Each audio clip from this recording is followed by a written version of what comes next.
حالیہ حالات کو دیکھیں، یہ غزہ کا مسئلہ بن گیا، یہ مطلب اب تک کا نہیں ہے، یہ تو بہت پرانا ہے، قدیم ہے، عرصہ سے، مطلب یہ چند دہائیوں کا مسئلہ ہے لیکن اب ان دنوں میں ذرا شدت اختیار کر گیا، کبھی پہلے بھی ہو جاتا تھا، اب بھی ایسے ہے۔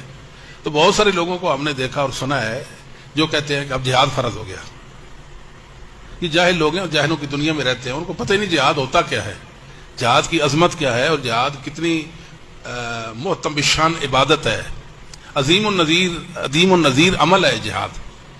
بات بات پر جہاد فرض ہو گیا، بات بات پر جہاد فرض ہو گیا، بات بات پر جہاد فرض ہو گیا۔ جہاد کوئی مذاق ہے جی؟ میرا جی چاہے میں کہوں جہاں جہاد فرض ہو گیا فرض ہو جائے گا جہاد، ایسے یعنی کیسی بات ہے جی؟ اس کے پیچھے علم ہے ہی نہیں، اس کے پیچھے کوئی علمی دیانت نہیں ہے، محض جذبات ہے اور جہالت ہے۔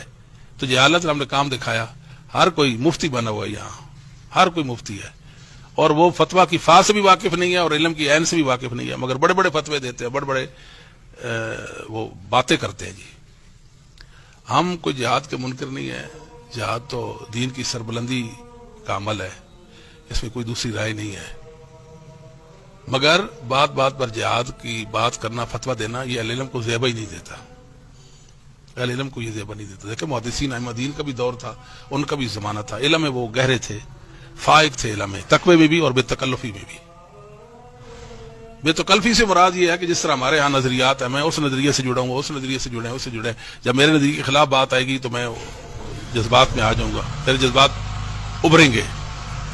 محدثین میں ایسی کوئی بات نہیں تھی، وہ جذبات پر قابو رکھنے والے لوگ تھے، کیونکہ وہ علی وجہ البصیرۃ دین کو سمجھنے والے تھے، اور ان کے ماننے والے بھی جذبات والے نہیں ہوتے۔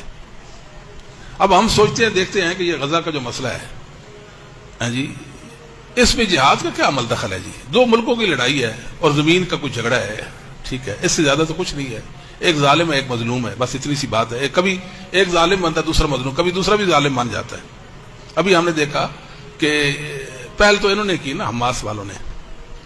اب سوچنے کی بات یہ ہے کہ وہ تو نہتے لوگ ہیں، غریب لوگ ہیں نا، ان کو اتنا اسلحہ کہاں سے آ گیا کہ انہوں نے اٹھایا اور اسرائیل پر پھینک دیا؟